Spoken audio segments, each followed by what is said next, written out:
아니, 이 할망구가 노망이 났나? 땅 넘기라고 몇 번을 말해도 못 알아듣냐? 빨리 사인하고 꺼져! 사촌형은 얼굴을 붉히며 소리 질렀습니다. 그 옆에 있던 다른 친척은 비웃듯 코웃음을 치더니 쏘아붙였죠. 진짜 저렇게 늙으면 눈치라도 있어야지. 우리한테 민폐만 끼치고 말이야. 그러자 또 다른 이모가 식탁을 쾅 치며 짜증을 터뜨렸습니다. 살려놔서 뭐해? 우리 땅도 못 챙기게 하고 고생만 시키고 나 같으면 진작에 알아서 나갔겠다. 복희 할머니는 아무 말도 하지 않았습니다. 주름진 손으로 낡은 고무신 끈을 매만지며 꾹 참는 듯한 숨을 조용히 길게 내쉬었죠. 굽은 어깨는 작게 떨리고 있었지만 끝끝내 아무 대꾸도 하지 않았습니다. 그 자리에는 오직 무시와 멸시만이 가득했습니다. 그 누구 하나 복희 할머니를 사람 대접해 주지 않았고 모두가 늙고 쓸모없는 짐처럼 여기고 있었던 것이었습니다. 그리고 그 순간 아무도 몰랐습니다. 이 조용하고 초라해 보이는 노인이 마을 땅 절반을 가진 대지주라는 사실을요. 과연 땅 부자 할머니는 가족들에게 어떻게 복수를 했을까요? 그 전에 구독과 좋아요 꼭 눌러주시면 더 많은 이야기를 들으실 수 있습니다. 김순의 할머니는 올해로 72였습니다. 시골 변두리. 오래된 기와집 하나에 홀로 살고 있었죠. 젊었을 때는 손수밭을 일구고 남편과 함께 부지런히 살아왔는데 남편은 벌써 15년 전에 병으로 세상을 떠났고 자식들은 모두 도시로 떠난 뒤 좀처럼 고향을 찾지 않았습니다. 할머니가 가진 건 오래된 이 집과 집 옆에 붙은 작은 밭 두어 마지기 그리고 더 멀리 떨어진 이름 없는 뒷산 자락까지 이어진 땅 몇 필지였습니다. 겉으로 보기엔 그냥 가난하고 초라한 시골 할머니처럼 보였고 할머니 자신도 조용히 그렇게 늙어가고 있었던 것이었죠. 그러던 어느 해 추석이 다가왔습니다. 평소엔 쓸쓸한 명절이었지만 이번에는 달랐습니다. 도시에 있는 친척들이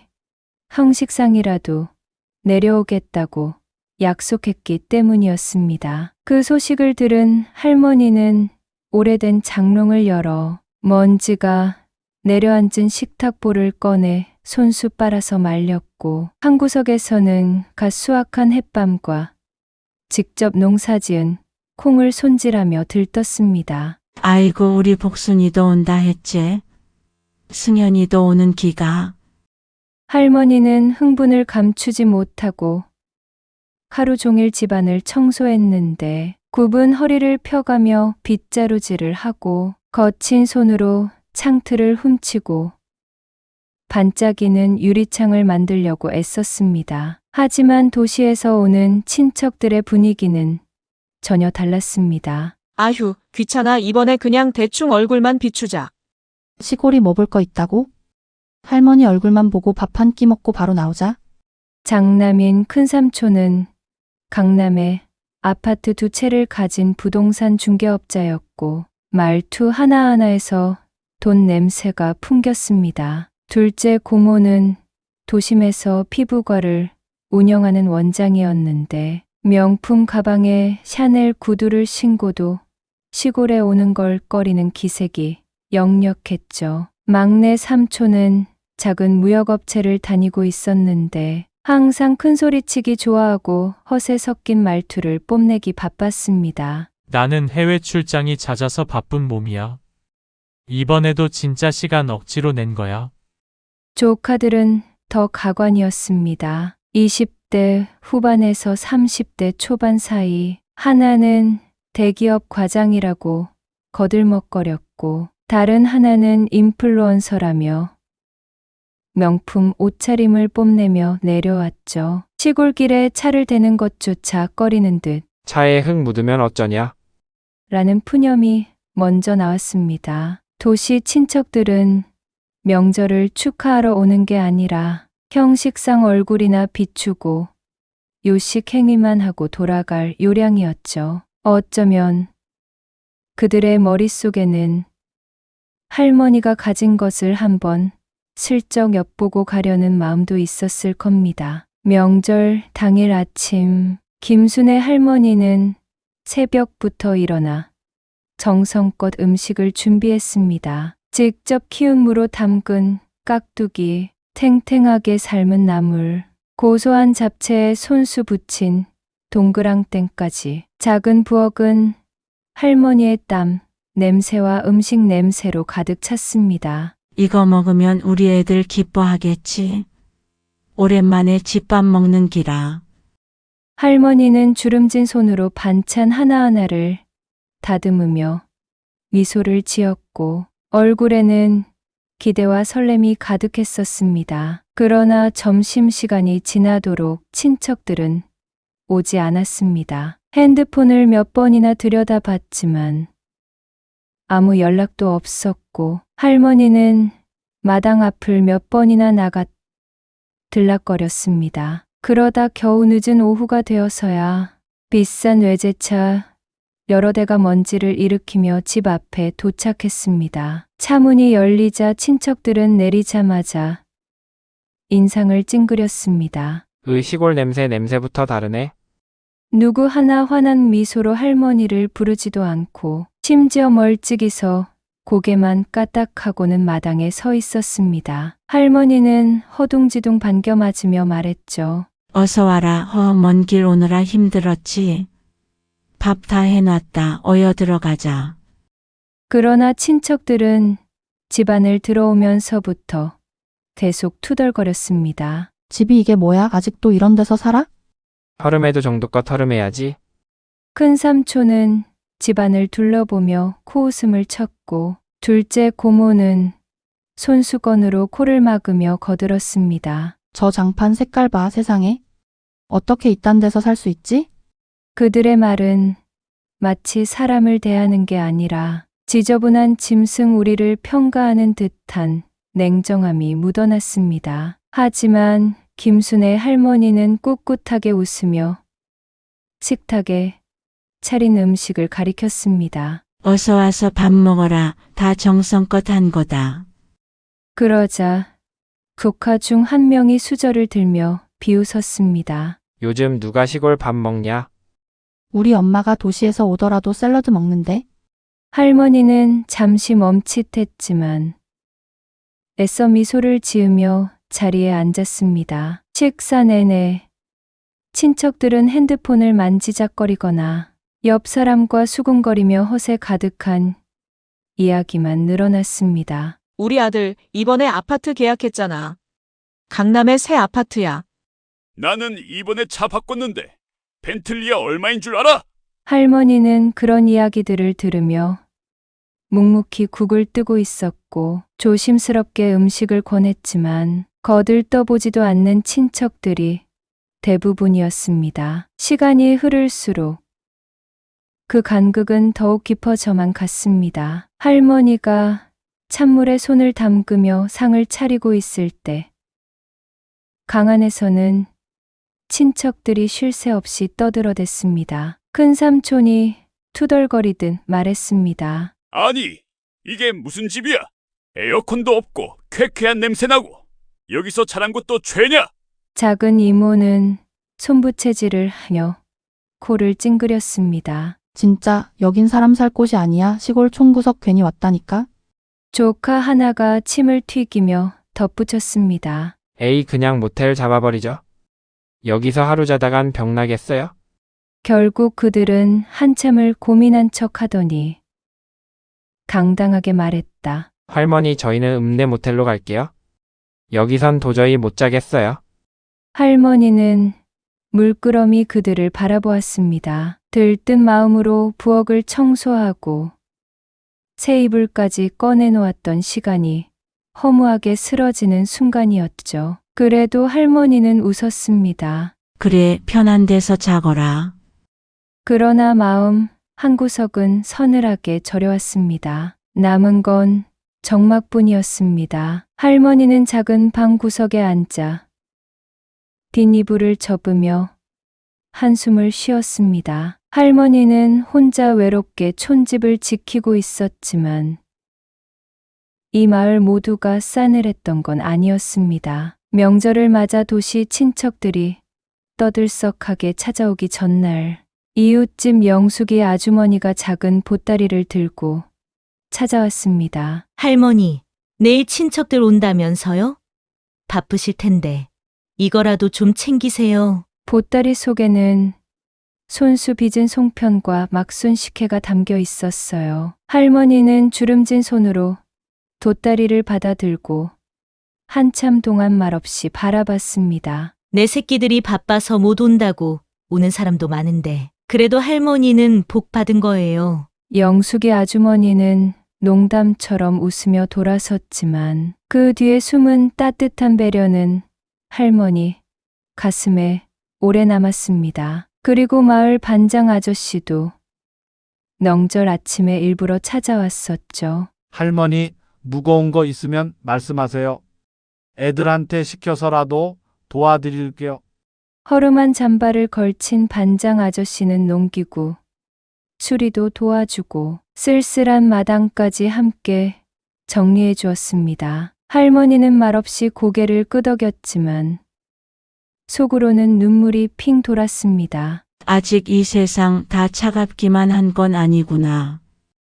그렇게 작은 온기들이 모여서 할머니는 친척들의 차가운 시선 속에서도 꿋꿋이 웃을 수 있었던 거였죠. 그리고 친척들 중에서도 단 한 명 진심을 잃지 않은 조카가 있었습니다. 순철이 막내 여동생의 아들이었습니다. 순철이는 명절이 다가오기 일주일 전부터 전화로 물어왔어요. 할머니 뭐 필요하신 건 없어요?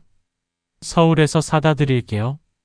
할머니는 손사래를 쳤지만 순철이는 작은 전기장판과 낡은 부엌에 쓸 수 있는 조리, 도구 몇 가지를 꼭 챙겨왔습니다. 다른 친척들이 시큰둥한 얼굴로 집안을 들어설 때 순철이는 누구보다 먼저 신발을 벗고 할머니 앞에 달려와 두 손으로 인사를 했습니다. 할머니 오래 기다리셨죠? 할머니는 그제야 터질 것 같던 외로움을 꾹꾹 눌러 담으며 고개를 끄덕였습니다. 그러나 순철은 다른 친척들과 달랐습니다. 할머니를 홀로 작은 방에 밀어넣지도 않았고 밥상 차리는 걸 당연하게 여기지도 않았습니다. 오히려 할머니 앉으세요. 제가 물 떠올게요. 라며 직접 움직였죠. 다른 친척들은 그 모습을 보고 피식 웃었지만 할머니의 눈에는 세상이 다르게 보였어요. 그래, 아직 나를 사람처럼 대해주는 애가 있구나. 순철은 밥상머리에서도 다른 사람들처럼 비웃거나 수군거리지 않았습니다. 촌집 냄새가 나니, 옷에 먼지가 묻니, 방이 좁네 하는 불평 대신 할머니 집 냄새는 어릴 때 맡던 그 냄새랑 똑같아요. 그림이래요. 하고 웃어주었죠. 할머니는 그 말에 가슴이 따뜻해지며 조용히 밥숟가락을 들 수 있었습니다. 그날 밤 친척들이 모텔로 떠나고 썰렁해진 집 안에서 순철은 할머니 방 앞에 조심스럽게 앉았습니다. 할머니 혹시 불편하시면 내일 바로 말씀하세요. 저 며칠 더 있을게요. 할머니는 방 안에서 작은 소리로 대답했습니다. 아니다. 내 맘만 받았다. 고맙다. 순철은 허공을 향해 가볍게 고개를 숙였고 그 밤은 별빛처럼 조용히 그러나 따뜻하게 흘러갔습니다. 할머니는 몰랐을 겁니다. 순철이가 서울로 돌아간 후에도 혼자 할머니 집 담벼락에 페인트 칠을 하고 기와를 하나하나 손질하려고 계획하고 있었다는 거려. 이 작은 정성과 진심 덕분에 할머니는 싸늘한 세상 속에서도 한 줄기 희망을 품을 수 있었습니다. 마을 사람들이 건넨 송편 한 접시, 조카 순철이의 따뜻한 인사 한마디, 그 모든 것은 돈으로 살 수 없는 진심이었고 할머니가 삶을 포기하지 않고 버텨낼 수 있었던 이유였죠. 그리고 그때부터였을 겁니다. 할머니는 다짐했었습니다. 내가 가진 건 크지 않아도 이 마음만큼은 끝까지 따뜻하게 지키자. 다음 날 아침 식탁 위에는 조촐하게 준비한 음식들이 올라왔습니다. 된장찌개, 겉절이, 잡채, 그리고 직접 키운 고구마를 쪄냈습니다. 할머니는 새벽부터 허리를 굽혀 만든 음식들이었죠. 그런데 친척들은 음식이 나오자마자 툴툴대기 시작했습니다. 어우, 짜 요즘 누가 이렇게 짜게 먹어요? 밥도 서리 건네 뭐 이런 걸 먹으라고? 아줌마, 물 좀 더 주세요. 아무도 할머니라고 부르지 않았습니다. 그저 아줌마라며 부르거나 눈치를 주었습니다. 할머니는 아무 말 없이 다시 부엌으로 가서 물을 가져왔습니다. 조카 중 한 명이 웃으며 농담을 던졌습니다. 할머니, 땅 좀 넘기지 그래요. 나 사업하려고 하는데 좋은 땅 있으면 넘기세요. 다른 친척들도 킥킥거리며 맞장구 쳤습니다. 맞아, 땅 놔봐야 썩히는 거잖아. 젊은 사람들한테 넘겨야지. 저거 얼마 한다고 아깝게 끌어안고 있냐? 늙으면 눈치라도 있어야지. 속삭이는 듯하지만 다 들리게 말했습니다. 할머니는 젓가락을 쥔 손에 힘을 주었습니다. 그러나 아무 말도 하지 않았습니다. 그저 쓴웃음을 지었죠. 잠시 후 작은 방에 모여 앉은 친척들은 또다시 수군거렸습니다. 내가 봤을 때 저 집도 조만간 넘어올 거야. 어떻게든 할머니 설득해서 싸게 받아야지. 그래야 땅 정리도 쉽고 늙으면 뭐 눈치 봐야지. 그들은 아무렇지도 않게 할머니를 계산하고 있었습니다. 그러던 찰나 조카 하나가 짜증을 참지 못하고 소리쳤습니다. 아니, 이 할망구가 노망이 났나? 땅 넘기라고 몇 번을 말해도 못 알아듣냐? 빨리 사인하고 꺼져. 옆에 있던 다른 친척도 팔짱을 끼고 코웃음을 쳤습니다. 진짜 저렇게 늙으면 눈치라도 있어야지. 우리한테 민폐만 끼치고 말이야. 또 다른 이모는 식탁을 쾅 내리쳤습니다. 살려놔서 뭐해. 우리 땅도 못 챙기게 하고 고생만 시키고 나 같으면 진작에 알아서 나갔겠다. 할머니는 그 말에 조용히 고개를 숙였습니다. 고무신을 매만지는 손이 부들부들 떨렸습니다. 목을대가 붓고 숨이 목에 걸려 올라왔지만 애써 꾹 눌렀습니다. 그래. 그래도 너희들이 할머니는 입술을 달싹였지만 끝내 말을 잇지 못했습니다. 그녀의 주름진 손등에는 굳은 살이 박여 있었고 세월의 무게가 고스란히 스며 있었습니다. 하지만 지금 이 순간 누구도 그녀의 인생을 존중하지 않았습니다. 누군가는 비웃었고 누군가는 한숨 쉬며 자리에서 일어났습니다. 밥맛 떨어진다. 에이, 나가서 커피나 한잔 해야겠다. 친척들은 삼삼오오 흩어졌고 남은 건 횡한 집안과 가시 돋친 공기뿐이었습니다. 혼자 남은 할머니는 쓸쓸히 상을 치웠습니다. 수저를 닦으며 깨진 그릇 조각을 손에 쥐었습니다. 손가락 끝에 작은 상처가 생겼지만 할머니는 피를 닦을 생각조차 하지 않았습니다. 그래. 그래도 가족이니까. 할머니는 작은 목소리로 중얼거렸습니다. 그러나 그 목소리조차 아무도 듣지 않았습니다. 방 안에는 조용히 저무는 햇살만이 길게 드리워지고 있었습니다. 시간이 조금 흐르고 할머니는 작은 방 한쪽에 앉아 낡은 상자를 꺼내 들었습니다. 상자는 색이 발해 있었고 군데군데 테이프로 덧대어 붙어 있었죠. 뚜껑을 여니 오래된 서류 뭉치와 통장, 그리고 누렇게 변한 대출 서류들이 쏟아져 나왔습니다. 할머니는 하나하나 조심스럽게 펼쳐보았습니다. 첫 번째로 꺼낸 것은 젊었던 시절의 통장이었습니다. 그 속에는 몇천 원, 몇만 원 단위로 모은 작은 금액들이 빽빽히 적혀 있었죠. 할머니는 조용히 그 숫자들을 손끝으로 쓰다듬으며 속삭였습니다. 그때는 100원, 500원도 허투루 쓰지 않았었지.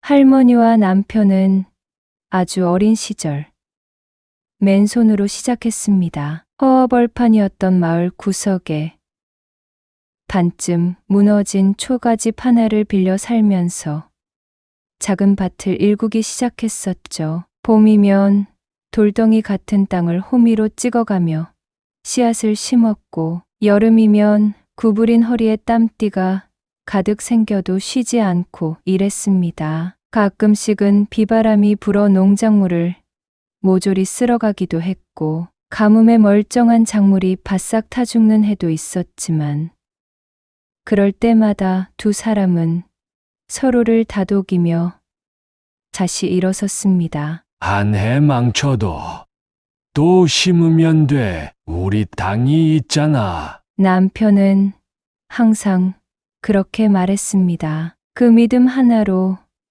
부부는 힘든 세월을 버텨냈던 것입니다. 할머니는 낡은 대출 서류를 펼쳐들었습니다. 거기에는 옛날식 글씨로 쓰인 계약 조건이 적혀 있었습니다. 연이율 22% 담보 제공 필수. 지금 기준으로는 상상도 못할 가혹한 조건이었지만 그 당시 시골 농부에게는 당연한 일이었죠. 할머니는 그 서류를 들여다보며 중얼거렸습니다. 한 푼이라도 아껴서 꼭 갚아야 했었는데. 그렇게 번 돈은 다시 땅을 사는 데 썼습니다. 조금이라도 모이면 작은 논을 하나 더, 이웃이 힘들어 팔려고 내놓은 밭을 하나 더, 한 뼘, 한 뼘. 그렇게 땅을 늘려갔던 것이었죠. 그러던 어느 해 남편이 병에 걸렸습니다. 병세는 급격히 악화되었고 치료비를 대느라 모은 돈은 순식간에 바닥났습니다. 할머니는 그래도 땅을 팔지 않았습니다. 남편이 병상에 누운 채 마지막으로 남긴 말 때문이었습니다. 순애야, 우리 땅 쉽게 넘기지 마라. 이건 우리가 평생 땀 흘려 모은 거야. 그 피 같은 거야. 남편은 힘겹게 숨을 몰아쉬며 손을 꼭 잡고 당부했습니다. 아무리 힘들어도 땅만은 지켜야 한다. 할머니는 눈물 속에 고개를 끄덕였었습니다. 그 약속 하나를 마음속 깊이 새기고 수십 년을 살아왔던 것입니다. 남편이 세상을 떠난 후 마을에도 많은 변화가 찾아왔습니다. 길이 뚫리고 외지에서 사람들이 들어오고 땅값은 조금씩 오르기 시작했습니다. 개발 소문이 돌 때마다 이웃들은 땅을 팔고 도시로 떠났습니다. 지금 안 팔면 나중에 후회해. 돈 될 때 빨리 털고 나가야지. 많은 이웃들이 그렇게 말했었지만 할머니는 고개를 저었습니다. 아니야, 이 땅은 우리 가족의 피야. 쉽게 넘길 수 없어.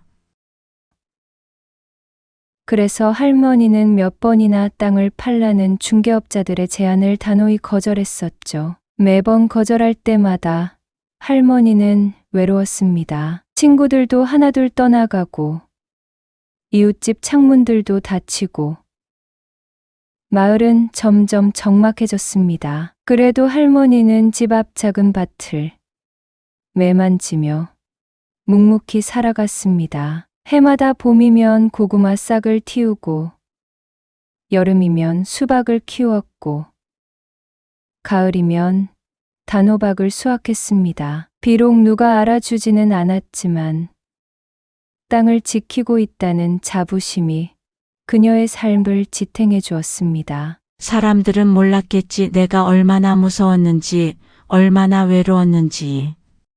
할머니는 통장을 덮으며 작은 숨을 내쉬었습니다. 창밖에서는 뻐꾸기 울음소리가 들려왔습니다. 해는 지고 있었고 굵게 물든 노을이 시골 마당을 가득 채우고 있었죠. 할머니는 상자를 다시 정성스럽게 닫았습니다. 그리고 마음속으로 중얼거렸습니다. 그래도 잘 버텼어. 약속을 지켰어.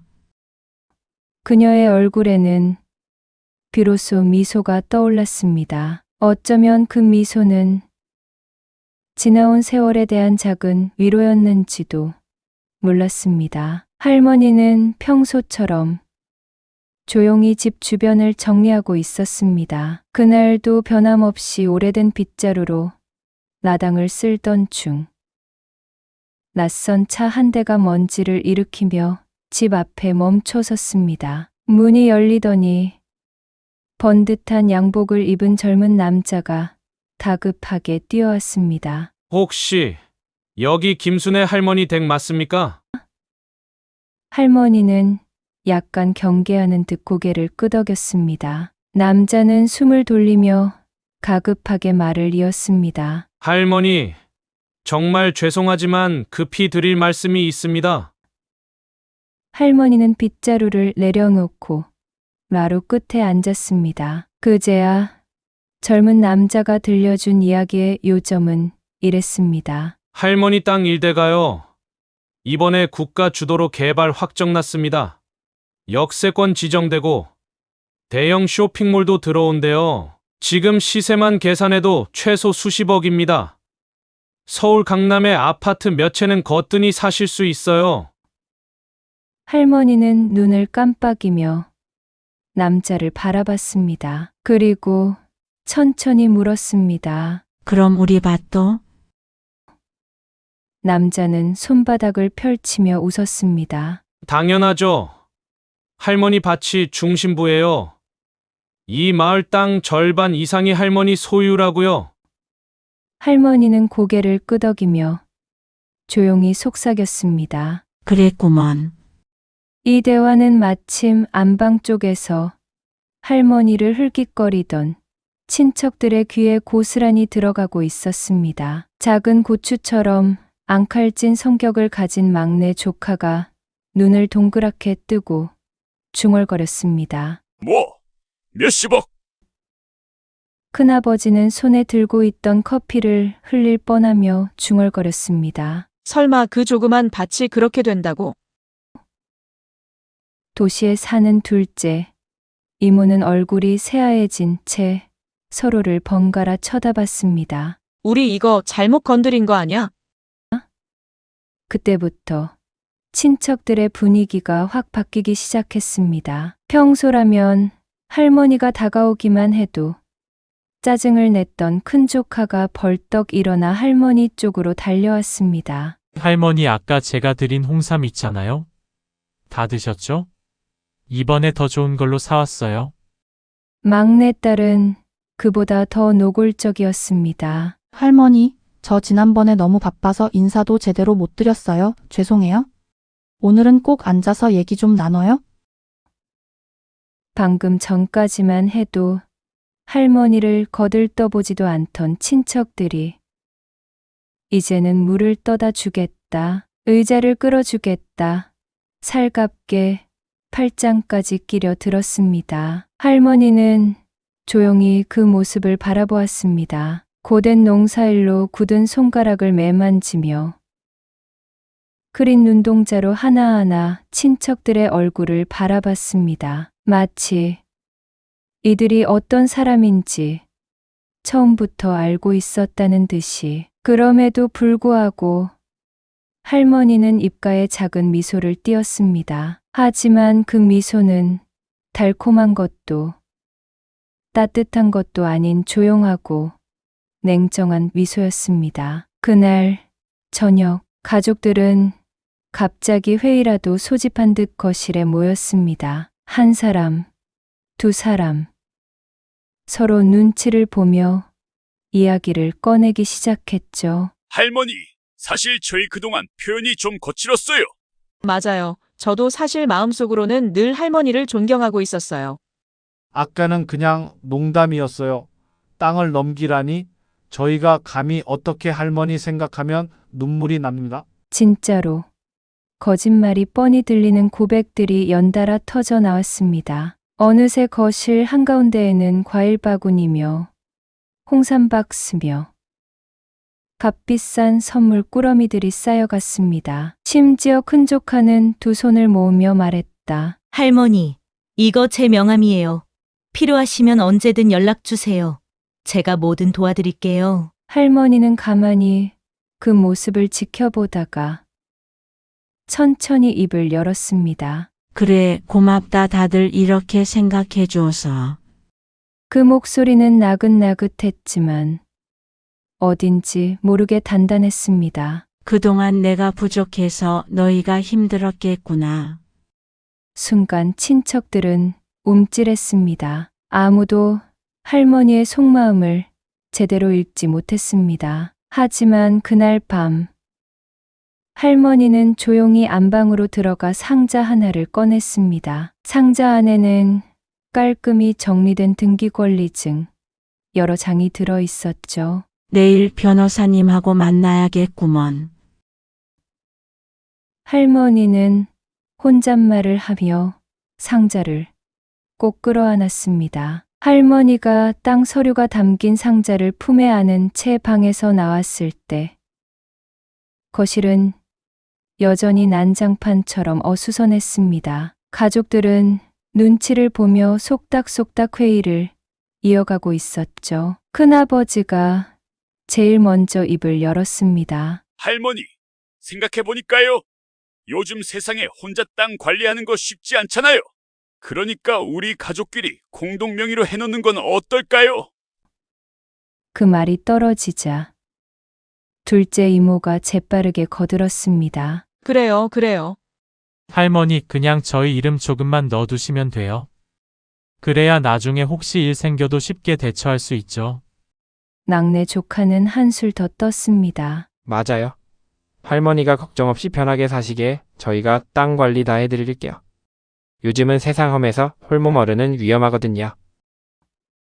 그들은 너도 나도 거짓된 미소를 지으며 마치 할머니를 걱정하는 척 말했지만 속내는 뻔히 보였습니다. 땅만 넘겨받으면 끝이다. 그들의 눈빛은 단 한순간도 욕심을 숨기지 못했습니다. 할머니는 조용히 가족들의 얼굴을 하나하나 바라보았습니다. 어릴 때부터 키워주고 먹여주던 조카들, 어깨를 두드리며 응원해주던 동생들. 하지만 지금은 땅과 돈 앞에 인간성까지 내던진 사람들이 되어 있었습니다. 잠시 정적이 흘렀습니다. 할머니는 고요히 숨을 고른 뒤 천천히 입을 열었습니다. 그래, 고맙다. 이렇게 나 걱정해 줘서. 순간 친척들의 얼굴에는 안도감이 퍼졌습니다. 거의 다 넘어왔다는 듯 고개를 끄덕이며 서로 눈빛을 주고받았죠. 하지만 할머니의 다음 말이 이어지자 모두의 표정이 얼어붙었습니다. 그런데 말이다. 나는 내가 지킨다. 할머니는 상자를 품에 꼭 안은 채 미소를 머금고 말을 이었습니다. 이 땅은 내가 내 손으로 일궈온 곳이다. 남편하고 같이 비 오나 눈 오나 손에 물집 잡히도록 일궜다. 남들은 농사 짓기 힘들다고 떠날 때도 우리는 남았다.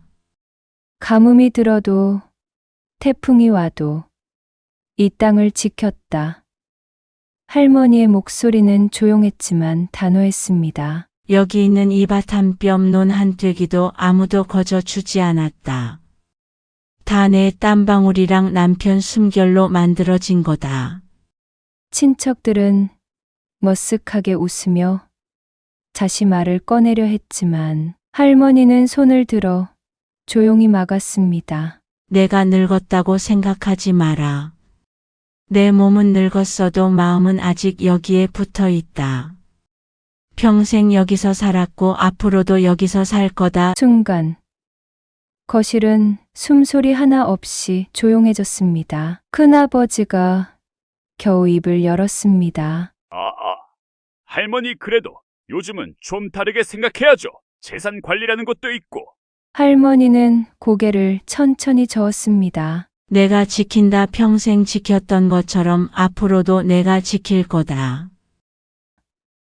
그 한마디가 마지막이었습니다. 친척들은 더 이상 아무 말도 하지 못했습니다. 비루하게 웃던 얼굴들이 하나둘 굳어갔고 고개를 숙인 채 거실에 침묵만 감돌았습니다. 밖에서는 바람이 지나가는 소리만 들렸습니다. 마치 오래된 집을 지켜온 세월이 거대한 숨을 쉬는 것처럼 느껴졌죠. 할머니는 고개를 돌려 창밖을 바라봤습니다. 노을이 물든 들판 너머로 자신과 남편이 함께 일궜던 밭이 붉게 빛나고 있었습니다. 그 풍경 속에서 할머니는 잃은 것도 빼앗긴 것도 없었습니다. 오히려 단단히 지켜낸 것만이 남아 있었습니다. 가슴 한편에서는 조용히 그러나 깊숙이부터 뜨거운 감정이 차올랐습니다. 할머니는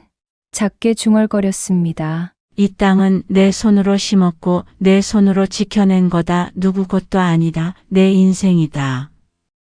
그리고 미소 지었습니다. 그 미소는 부드럽고도 강했습니다. 할머니는 친척들의 추한 모습을 조용히 바라본 뒤 더는 한마디도 하지 않았습니다. 그날 저녁 낡은 찻잔에 따뜻한 차를 따라 홀로 한 모금 삼킨 후 할머니는 묵묵히 서류 가방을 챙겼습니다. 다음 날 아침 할머니는 작은 손가방을 들고 읍내 변호사 사무실로 향했습니다. 비바람이 불 것처럼 먹구름이 끼었지만 할머니의 걸음은 한치의 흔들림도 없었죠. 변호사 사무실 문을 열자 젊은 변호사가 반갑게 맞이했습니다. 김순애 어르신 오셨네요. 서류 다 준비해놨습니다. 할머니는 고개를 끄덕이며 자리로 다가갔습니다. 탁자 위에는 땅 매각 계약서, 복지기금 설립 문서, 그리고 유산증여 계약서까지 꼼꼼히 준비되어 있었습니다. 변호사는 서류를 넘기며 조심스럽게 설명했습니다. 할머니께서 요청하신 대로 매각 대금 일부는 마을복지기금으로 기부 처리합니다. 남은 금액은 이웃들에게 나누고 진심으로 아껴주신 몇몇 손자, 손녀들께만 증여하는 방식으로 정리했습니다. 할머니는 가늘게 눈을 가늘게 떴습니다. 주름진 손으로 서류를 쓸어내리며 작게 중얼거렸습니다. 돈은 사람을 바꾼다 했었죠. 근데 진짜 사람을 보는 것도 돈일 때가 있더군요. 펜을 들어 계약서에 사인을 마친 할머니는 마지막으로 당부했습니다. 그 사람들은 한 푼도 줄 필요 없습니다. 한 푼도. 변호사는 고개를 숙이며 존중의 뜻을 전했습니다. 네, 걱정 마세요, 할머니. 그렇게 땅은 팔렸습니다. 그 땅값은 웬만한 도시, 아파트 몇 채를 사고도 남을 정도로 어마어마했습니다. 몇십억 단위로 거래된다는 소식이 읍내에도 삽시간에 퍼졌습니다. 하지만 놀랍게도 그 돈은 일부만 할머니의 손에 남았습니다. 절반은 마을 장학금과 복지 기금으로 돌려졌고 나머지는 할머니를 아껴준 이웃들과 몇몇 손자 손녀들에게 소박하게 나누어졌죠. 할머니가 평소 손자처럼 아끼던 옆집 철순에 매일 김장할 때 도와주던 영숙이, 비 오는 날마다 우산을 씌워주던 동네 아이들, 이름도 소박한 그 사람들에게 할머니는 조용히 작은 봉투를 건네며 말했습니다. 이건 내가 너희 덕분에 살아온 감사 표시다. 부디 너희는 사람답게 살아라. 어느 누구도 큰 소리를 치지 않았고 모두 울먹이며 연신 고개를 숙였습니다. 반면 친척들은 어땠을까요? 이 소식을 뒤늦게 들은 친척들은 분노와 허탈감에 사로잡혀 우왕좌왕했습니다. 큰아버지는 전화기를 붙들고 고래고래 소리를 질렀고 둘째 이모는 눈물까지 보이며 읍소했지만 아무 소용이 없었습니다. 할머니는 이미 마음을 굳혔던 것이었죠. 땅을 지키는 데는 피와 땀을 쏟았다. 근데 그걸 빼앗으려 했던 사람들에게 줄 이유는 없다. 단호한 할머니의 결정 앞에서 친척들은 더 이상 버티지 못했습니다. 끝내 그들은 부끄러움을 이기지 못하고 마을을 떠났습니다. 그 많던 허세와 체면은 어디로 갔는지 말도 없이 짐을 싸서 떠났고 마을 사람들은 그런 그들의 뒷모습을 차갑게 바라볼 뿐이었죠. 어느 여름날 저녁 할머니는 고요한 마루에 앉아 노을이 지는 논두렁을 바라보고 있었습니다. 손에는 따끈한 보리차 한 잔. 할머니는 조용히 그러나 단단하게 생각했습니다. 결국 지킬 건 사람 마음이지 돈도 아니고 땅도 아니고. 그 미소는 세상의 그 어떤 부귀영화보다도 반짝이는 빛을 머금고 있었습니다. 할머니는 도시로 가지 않았습니다. 수십 년을 함께한 이 작은 마을, 낡은 집, 넓은 논밭을 그대로 지키기로 했죠. 어느 날 아침, 부드러운 햇살이 마을 골목을 채울 때 할머니는 평소처럼 대문을 열고 마당을 쓸었습니다. 그러자 어디선가 사람들이 하나둘 모여들기 시작했습니다. 옆집 영숙이 아줌마, 뒷집 철순의 부부, 그리고 동네 꼬마들까지 모두 손에 무언가를 들고 있었죠. 누구는 직접 만든 찹쌀떡을, 누구는 막 구워낸 고구마를, 또 누구는 화분에 정성껏 키운 꽃을 들고 찾아왔습니다. 할머니 고맙습니다. 아이들이 제일 먼저 외쳤고 어른들도 덩달아 웃으며 말했습니다. 할머니 덕분에 우리 마을이 이렇게 다시 살아났어요. 나당 한켠에 작은 상이 놓였습니다. 누군가는 주먹밥을 만들었고 누군가는 국을 끓였습니다. 비록 화려한 음식은 아니었지만 그날만큼은 마을 전체가 웃음으로 가득 찼습니다. 할머니는 손사래를 치며 말했습니다. 내가 뭘 했다고 이러냐?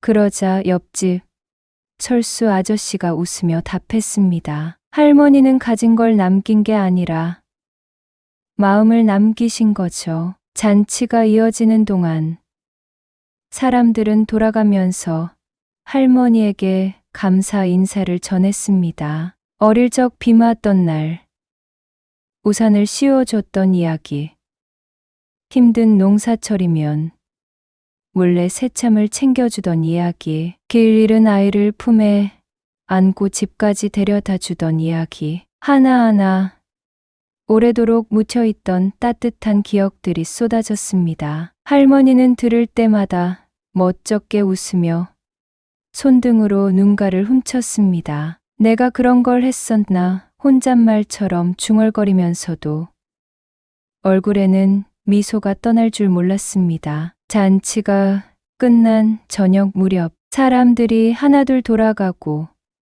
마당은 고요해졌습니다. 붉은 노을이 마을을 부드럽게 감싸고 있었습니다. 할머니는 작은 쟁반을 들고 직접 기른 상추와 고추를 담아 밭으로 향했습니다. 바람에 흔들리는 들풀, 저 멀리서 들려오는 매미 소리, 그리고 발밑에서 바스락거리는 흙소리가 어우러져 마치 오래된 노래처럼 느껴졌습니다. 할머니는 밭 가장자리에 멈춰 섰습니다. 멀리 저무는 해를 바라보며 천천히 숨을 들이켰습니다. 그리고 작게 그러나 또렷하게 말했습니다. 사람은 가진 걸로가 아니라 품은 마음으로 평가받아야지. 그 말은 바람을 타고 저녁 하늘을 타고 마을 어귀까지 퍼져나가는 듯했습니다. 할머니는 작은 미소를 지었습니다. 주름진 얼굴에 붉은 노을이 부드럽게 내려앉았고 그 모습은 마치 오래된 풍경화처럼 따뜻하고 단단했습니다. 이제 더 이상 누구에게 인정받을 필요도 거려질까 두려워할 이유도 없었습니다. 할머니는 이미 세상에서 가장 소중한 것을 가지고 있었기 때문입니다. 마음, 그리고 사람. 해가 지고 어둠이 내려오기 시작했지만 할머니의 발걸음은 한없이 가볍고 단단했습니다. 밭 사이를 천천히 걸으며 마음속으로 중얼거렸습니다. 사는 동안 참 많은 걸 잃기도 했지만 이 마음 하나만은 지켰구나. 그리고 그날 이후 마을 사람들은 오랫동안 이렇게 서로를 불렀습니다. 우리 마음 지킴이 김순애 할머니. 어쩌면 우리도 살면서 가끔은 잊어버릴 때가 있습니다. 무엇이 정말 소중한지, 누구를 위해 힘을 내야 하는지, 돈보다 값진 것, 집보다 따뜻한 것, 힘보다 오래 남는 것, 그건 결국 마음이라는 거요. 할머니의 이야기가 오늘 당신의 마음에도 조용히 따뜻한 바람을 불게 하길 바랍니다.